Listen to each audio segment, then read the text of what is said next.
You graduated third in your class at the police academy in Culiacan. Your mother cried at the ceremony. Your uncle, a traffic officer for 20 years, pinned your badge himself. His hands were shaking. You thought it was pride. It wasn't. You're assigned to a narcotics unit 6 months in. The work is real.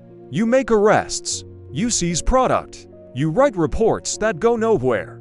Your sergeant files them in a drawer and pours himself a coffee and tells you to focus on what matters. You're not sure what that means yet. The city pays you 9,000 to 100 pesos a month. Your rent is 4,500. You share a car with your wife. She works double shifts at a pharmacy. You have a daughter who is 2 years old. She doesn't sleep through the night. Neither do you. A man named Garza approaches you outside a convenience store on a Tuesday evening. He's not threatening. He's friendly. He buys you a Coca-Cola and talks about football for 10 minutes, and then he says, "The organization has been watching you." He says you're smart, thorough, careful. He says the wrong people have noticed. He says, "The wrong people are your supervisors." He slides you a phone number on a napkin. He says, "Call it if you want to keep your job, your family, and your kneecaps." He smiles when he says it, like it's a joke. You go home. You watch your daughter sleep. You call the number. The first thing they ask you for is small. A heads up before a raid on a stash house in Tierra Blanca. You call from a payphone at 11 p.m. You say 3 words, "Thursday, La Colonia, early." That's it. The raid happens Friday. The house is empty. Your commander calls it a leak from the municipal side. You write that in your report. You're paid 15,000 pesos in an envelope left in your patrol car. You stare at it for an hour. Then you put it in your daughter's college fund. That's the first lie you tell yourself. That it's for her. 6 months later, you're not just passing tips. You're an architect. You know your unit schedules, their informants, their surveillance routes. You feed all of it upstream to a contact named Topo, a thin man with careful eyes who meets you every other Wednesday in a different parking lot. You never see the same car twice. He never uses your name. You never ask his real one. You learn to read the organization like a second language. Which plazas are active? Which commanders are bought?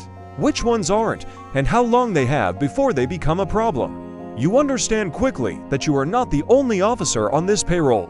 You are one node in a web that stretches from the municipal police to the state attorney's office to a federal delegate who vacations in Miami twice a year. Everyone is compromised. That's not a comfort. It's a cage. Your salary from the organization is now 40,000 pesos a month. You move your family to a better neighborhood. You tell your wife it's a bonus from a federal anti-narcotics initiative. She doesn't ask for documentation. She repaints the kitchen yellow. She seems happy. You watch her sometimes and feel something you can't name. Not guilt exactly. Something colder. A new detective joins your unit. Her name is Reyes. She's 26, transferred from Monterrey, and she works like she has something to prove. She stays late. She cross-references phone records manually. She builds a board in the evidence room with strings and photographs that starts to look uncomfortably accurate. You watch her for 2 weeks. You take photos of her board with your phone and send them to TOPO. TOPO says, "How long before she has enough?" You say, 3 weeks. Maybe for .TOPO says, "That's too long." You understand what he means. You tell yourself you don't have a choice. That's the second lie. You always had a choice. You just stopped being able to see it. Reyes is transferred to a desk position in Mazatlan before the month ends. An anonymous complaint about conduct. You wrote the complaint. You used a fake name and a burner email from an internet cafe. She doesn't know why it happened. She never will. She thinks she made an enemy somewhere. She did. She just doesn't know his face. Year 3. You've been promoted to lieutenant. Your commander shakes your hand. He was bought before you were. You both know it. You share a look that takes less than a second and contains everything. The organization asks you to do something you haven't done before. Not a tip. Not a transfer. A retrieval. A suspect in custody. Low level. A driver. Knows too much about a route. He hasn't talked yet. They need him out of the holding cell before he does. You have access. You have keys. You have shift rotation schedules. You pull the man out at 3 a.m. You tell the duty officer he's being transferred for questioning by federal agents. You have a form. The form is fake. You made it yourself on a department computer at 2 a.m. when the office was empty. You walk the man to a black SUV idling outside. You don't look at his face. You feel him trembling through his sleeve. You never hear about him again. You don't ask. Not asking is the skill you've developed most. You've become fluent in absence. You know which questions to avoid, which reports to lose, which witnesses never make it to their interviews. You are not a violent man. You have never pulled a trigger in service of the organization. You tell yourself this matters. It's the third lie. The trigger is just one part of a machine. You are another part. The machine doesn't care about your clean hands. Your daughter starts school. She draws a picture of your family for homework. You, your wife, her, your dog. She gives you a police badge in the drawing. A star. You put it on the refrigerator. You look at it every morning when you get coffee. Every morning, it means something different. By year 4, it mostly just means, keep going. There's no other direction. A federal investigation opens into the organization. Real federal, not the bot kind. De-involvement. They're building RICO-style cases using U.S. financial law applied to cross-border operations. They have wiretaps. They have to informants inside the plaza. Topo goes dark for 3 weeks. You hear nothing. You sit in your uniform and go to work and file real reports and make real arrests and feel like a man playing a character he used to be. Then Topo resurfaces. He tells you the organization needs the names of the federal informants. Not a transfer this time.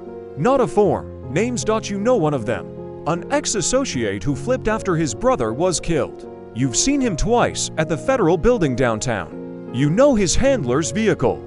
You could find his safe house inside a week. You sit with that for 3 days. You think about Ray's in Mazatlan pushing paper. You think about the driver you walked out at 3 a.m. You think about your daughter's drawing on the refrigerator.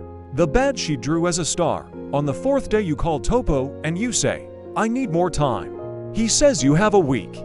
You say you understand. You spend that week doing something you haven't done in for years. You think about consequences, real ones. Not for yourself. You stopped worrying about yourself somewhere around year 2. For the informant. For his family. For the federal agents who will be compromised if the investigation collapses. For every case that gets buried when the web holds. On the 7th day you don't call TOPO. You drive to a parking garage downtown. You sit for 40 minutes. Then you take out a phone. Not your department phone. Not a burner from the organization. A cheap prepaid you bought with cash 3 days ago at a bus station 2 hours away. You dial a number you memorized from a federal anti-corruption hotline posted on a bulletin board in the break room for years ago. It rings twice. A voice answers. You say, I have information about officers inside the municipal and state police who are working for the Sinaloa-aligned plaza operating in this corridor. I have names, dates, financial records I photographed over for years. I know the location of 2 buried internal investigation files. I can give you the organization's communication protocols for the next 30 days. The voice says, who are you? You give your real name, your badge number, your rank. There's silence on the line. Then the voice says, stay where you are. You look at your hands on the steering wheel. They're steady. That surprises you. You thought they would shake. They don't shake. You think about your daughter. She's 7 now. She still draws pictures for homework sometimes. Last week it was her favorite place. She drew the park near your house. The one with the yellow slide. You think, she has never drawn a prison. She doesn't know what one looks like. She will. You sit in the parking garage and wait. The concrete is gray. The fluorescent lights buzz. Somewhere below you a car alarm goes off and then stops. You breathe in and out. In and out. You think about all the reports that went into the drawer. You think, at least these won't. The cartel doesn't buy officers because it wants guns. It has guns. It buys officers because it wants invisibility. A paid cop doesn't just look the other way. He actively rebuilds the wall every time investigators start to see through it. He is the reason cases go cold. He is the reason families get silence instead of answers. The product was never drugs. The product was always the badge. And somewhere tonight, a young officer is getting his first envelope. He's looking at it the way you did. He's thinking about his rent, his wife, his kid. He's about to make a decision that will take for years and 40 crimes to undo. He thinks it's just one small step. It always starts that way.